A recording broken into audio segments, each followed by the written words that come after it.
Bapa, Engkau sungguh baik dalam hidup kami. Tak pernah kami rasakan Kau meninggalkan kami, walau sedetik pun. Terima kasih Bapa untuk kasih-Mu yang begitu besar. Kami mau menyembah Engkau, kami mau memuji Engkau. Terima kasih Tuhan, terima kasih.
Begitu besar kasih-Mu Bapa untuk setiap kami.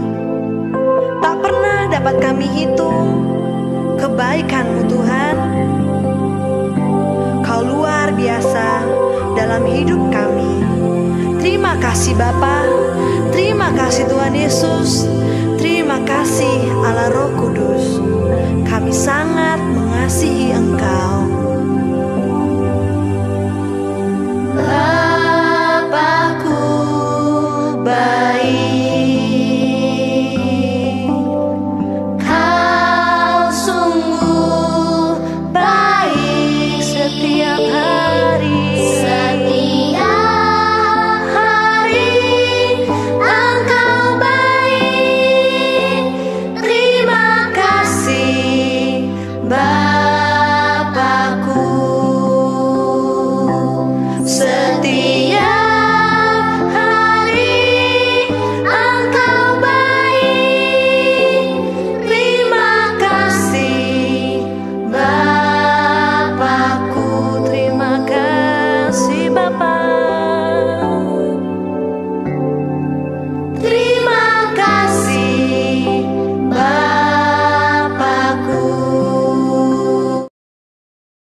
Shalom adik-adik, selamat pagi.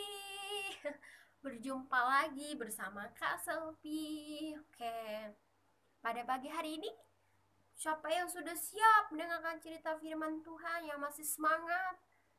Kak Selvi kangen sekali sama kalian, rindu berat. Kalian pengen ke gereja tapi tidak bisa ke gereja karena keadaan masih seperti ini kan. Nah, mari kita akan mendengarkan firman Tuhan, tetapi sebelum kita mendengarkan cerita firman Tuhan, Kak Selvi akan memimpin kita dalam doa. Mari kita berdoa adik-adik semuanya. Duduk dengan manis, sikap dengan baik, karena Tuhan akan melihat kita. Mari kita berdoa. Tuhan Yesus, terima kasih Bapa untuk pagi yang indah Bapa. Tuhan masih memelihara dan melindungi kami Bapa, dan juga Tuhan, sebentar lagi Yesus kami akan mendengarkan cerita firman Tuhan. Tuhan tuntun dari awal pertengahan hingga akhirnya Bapa. Hanya di dalam nama Tuhan Yesus kami telah berdoa dan mengucap syukur. Haleluya. Amin. Aminnya kencang. Nah, oke. Kita buka kitab kita di kitab Kisah Para Rasul pasal 9 ayat yang ke-32 sampai 43. Kisah Rasul pasal 9 ayat 32 sampai 43. Di sini perikopnya adalah Petrus menyembuhkan Eneas dan membangkitkan Dorcas. Mungkin adik-adik pernah mendengarkan cerita firman Tuhan sebelumnya atau kakak-kakaknya cerita firman Tuhan tentang Tuhan menyembuhkan orang buta, Tuhan menyembuhkan orang lumpuh, Tuhan memberi makan banyak orang sebanyak 5.000, itu belum termasuk perempuan dan anak-anak. Dan banyak mujizat-mujizat yang sangat terjadi di dalam Alkitab yang Tuhan ceritakan. Di sini kita sama-sama belajar. Mari kita baca ayatnya di ayat yang ke-32. Pada waktu itu, Petrus berjalan keliling, mengadakan kunjungan kemana-mana. Dalam perjalanan itu, ia singgah juga kepada orang-orang kudus yang di Lida. Di situ didapatnya seorang bernama Eneas, yang telah 8 tahun berbaring di tempat tidur karena lumpuh. Kata Petrus kepadanya, Eneas, Yesus Kristus menyembuhkan engkau, bangunlah dan bereskanlah tempat tidurmu. Seketika itu juga bangunlah orang itu. Semua penduduk Lida dan Saron melihat dia, lalu mereka berbalik kepada Tuhan. Kalau kita baca di ayat 1, Petrus waktu itu dia sedang berkeliling. Dia berkunjung ke suatu tempat dan dia menyampaikan firman Tuhan. Dia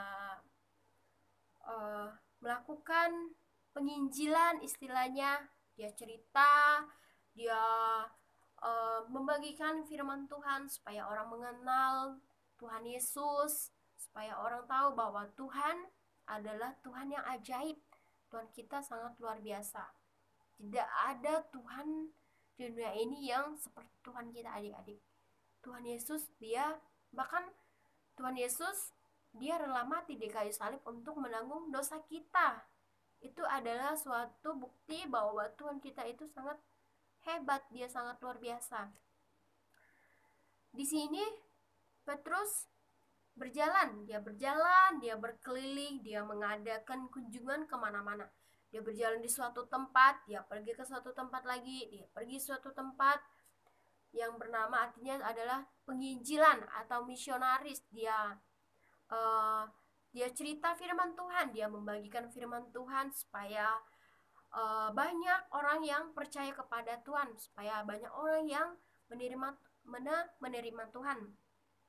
Tapi dalam perjalanannya itu ia juga singgah kepada orang-orang kudus yang ada di Lida. Tidak hanya itu juga, ketika Petrus sedang berjalan dan dia berkunjung kepada orang-orang kudus yang di Lida, di situ didapatinya seorang bernama Eneas yang telah 8 tahun berbaring di tempat tidur karena lumpuh, adik-adik.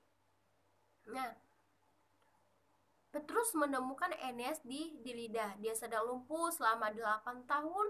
Dia tidak bisa berjalan, dia tidak bisa bergerak, dia tidak bisa melakukan aktivitas seperti kita.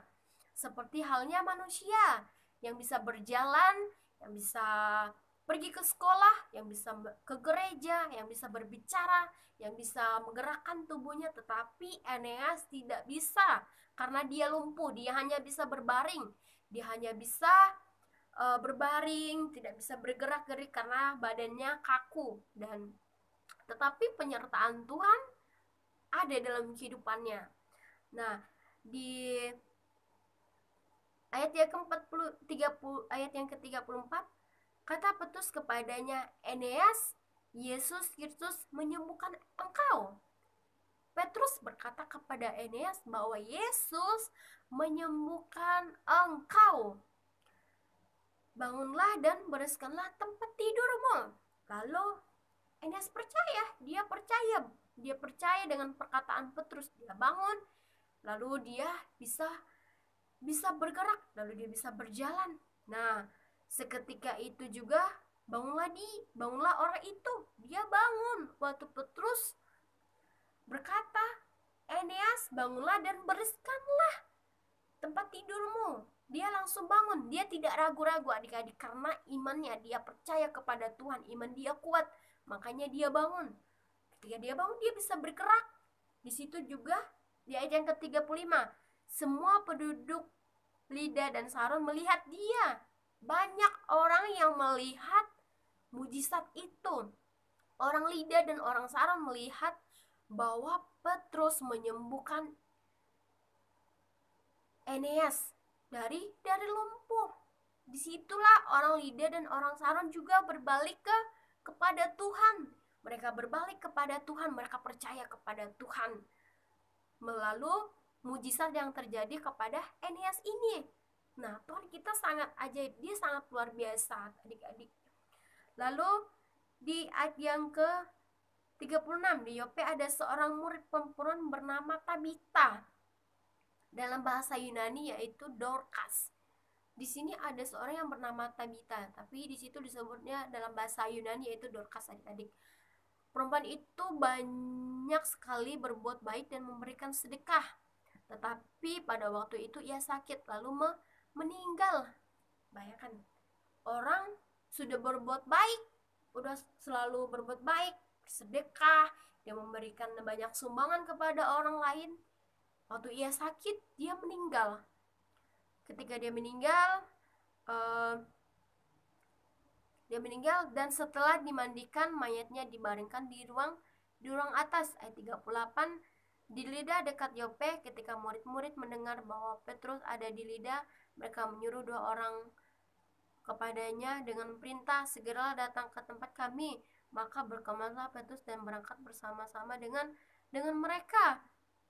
Nah, ketika ada orang mendengar bahwa Petrus ada di Lida dan menyembuhkan Eneas, lalu ada orang dari mungkin kerabatnya Tabita mengutus 2 orang untuk menyuruh Petrus pergi ke tempat mereka supaya dia dapat menyembuhkan Tabita atau Dorcas. Dalam bahasa Yunani Tabita itu adalah Dorcas, adik-adik. Maka berkemaslah Petrus dan berangkat bersama-sama dengan mereka. Lalu Petrus berangkat bersama-sama 2 orang tersebut. Dia berangkat ke tempat mereka. Lalu kemudian setelah sampai di sana, ia dibawa ke ruang atas dan semua janda datang berdiri di dekatnya dan sambil menangis. Mereka menunjukkan kepadanya semua baju dan pakaian yang dibuat Dorcas waktu ia masih hidup, adik-adik. Jadi ada janda dan banyak janda, mereka menangis kepada Petrus. Mereka menangis minta pertolongan kepada Petrus. Dia menunjukkan baju yang dibuat oleh Dorcas pada waktu ia masih sehat. Padahal Dorcas ini kan dia sudah berbuat baik, dia banyak memberikan sedekah kepada orang lain, tetapi pada waktu dia sakit dia meninggal. Tapi ketika Petrus berada di tempat itu, apa yang terjadi, adik-adik? Petrus membangkitkan Dorcas dari kematiannya. Kita baca di ayat yang ayat yang ke-40. Tetapi Petrus menyuruh mereka semua keluar. Jadi Petrus menyuruh orang itu semua keluar dari ruangan tersebut. Lalu ia berlutut dan berdoa, kemudian ia berpaling ke mayat itu dan berkata, Tabita, bangkitlah. Jadi Petrus menyuruh orang keluar banyak supaya dia berdoa kepada Tuhan, dan dia menatap matanya menatap pandangannya kepada Tabita atau Dorcas. Dia berkata kepada Dorcas untuk bangunlah dan bangkitlah. Dia berdoa kepada Tuhan supaya Tuhan membangkitkan Dorcas, adik-adik. Lalu Tabita membuka matanya dan ketika melihat Petrus ia bangun lalu duduk. Wow, sangat hebat, sangat luar biasa. Tuhan menyembuhkan Eneas melalui Petrus. Ketika Petrus menemukan Tabita yang sedang mati waktu dia sakit, dia kan sakit dulu ya, ketika sakit dia mati, dia dibangkitkan oleh Petrus, adik-adik. Melalui Petrus itu adalah hal yang sangat ajaib. Tidak ada yang mustahil di dunia ini kalau Tuhan berkehendak. Lalu Petrus memegang tangannya dan membantu dia berdiri. Kemudian ia memanggil orang-orang kudus berserta janda-janda. Petrus megang tangannya, dia menuntun Dorcas untuk bisa berdiri. Dia bisa berdiri, Dorcas udah bisa berdiri melalui tuntunan Petrus, karena mungkin baru masih lemas badannya, tetapi Dorcas tetap bisa bisa sembuh. Dia bangun, dia bangkit, dan itu adalah hal yang sangat mustahil, dan itu adalah ajaib, sangat ajaib adik-adik ya. Tidak ada orang yang dapat menyembuhkan orang mati, hanya Yesus yang dapat membangkitkan orang mati, yang dapat membangkitkan orang mati tersebut melalui siapa? Melalui orang-orang percaya. Contohnya melalui Petrus, adik-adik.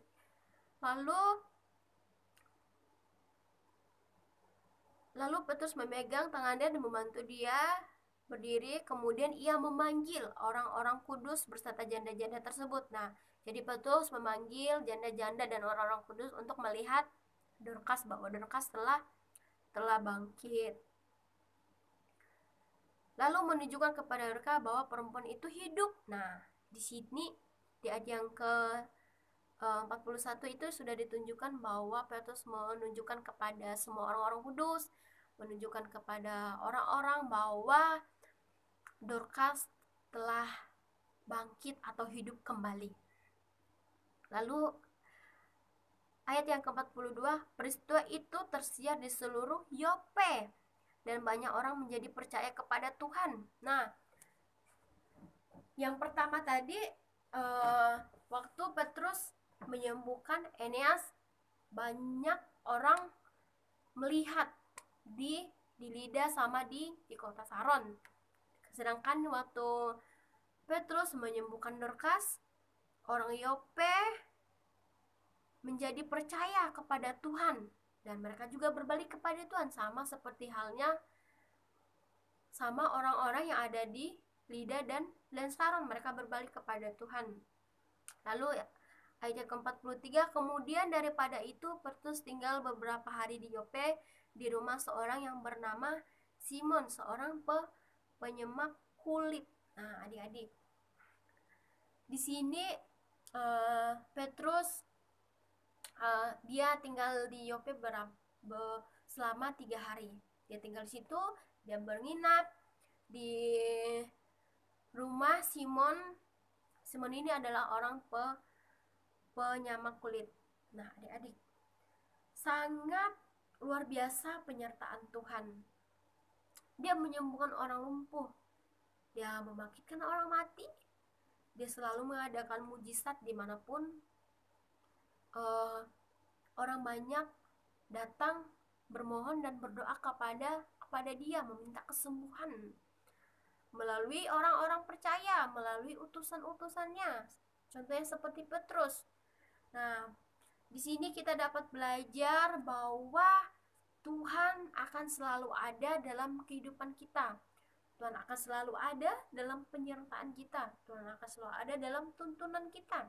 Kita berdoa kepada Tuhan, Tuhan, berjalanlah di depan, biarlah aku mengikuti Engkau. Peganglah tanganku, peganglah erat tanganku, supaya aku tetap kuat di dalam Engkau, supaya setiap aku mengalami segala masalah, aku tetap berdoa, dan biarkanlah hidupku selalu menyenangkan Engkau. Nah, di sini Tuhan mengajarkan kepada kita supaya kita selalu percaya kepada Dia. Biarlah kita selalu hidup menurut kehendak Tuhan dan menjalankan perintah-perintahnya, adik-adik. Semoga firman ini dapat memberkati adik-adik semua, biar kalian lebih rajin lagi membaca firman Tuhan. Kalian baca, kalau kalian tidak paham, kalian bisa tanya kepada kakak sekolah minggu, Kak, ini artinya apa, maksudnya apa? Kalian bisa bertanya. Kalian tidak boleh malu bertanya kepada kakak-kakaknya, karena kakak sekolah minggu pasti memberikan jawaban kepada kalian ya, adik-adik. Di sini Kak Sepi ingin mengajar kita semua untuk belajar. Kak Sepi juga bukan orang yang hebat dalam firman Tuhan, tetapi kita harus belajar, kita dapat belajar. Kalau adik-adik juga belajar, pasti adik-adik juga bisa memahami dan mengerti. Nah, demikian firman Tuhan buat kita semua. Biarlah firman ini dapat menjadi berkat. Nanti Kak Selvi minta kalian baca renungan ini di rumah, dan nanti kalian kesaksian apa yang kalian alami waktu kalian. Contohnya Kak Selvi, aku pernah lagi sedih atau lagi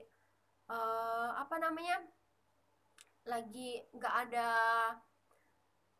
contohnya nggak ada uang untuk jajan gitu. Tiba-tiba aku berdoa kepada Tuhan supaya mama mau kasih uang jajan lagi. Kan itu kan suatu hal yang sangat juga baik gitu adik-adik. Kadang kan kita di rumah mungkin jajannya nggak terlalu banyak, atau 10.000, 5.000 sekali jajan setiap sekolah. Tapi pada waktu mama dan papa lagi mungkin keuangannya lagi kritis, dan adik-adik tiba-tiba nggak dapat uang jajan, adik-adik berdoa aja kepada Tuhan supaya mama papa memberikan uang jajan ya.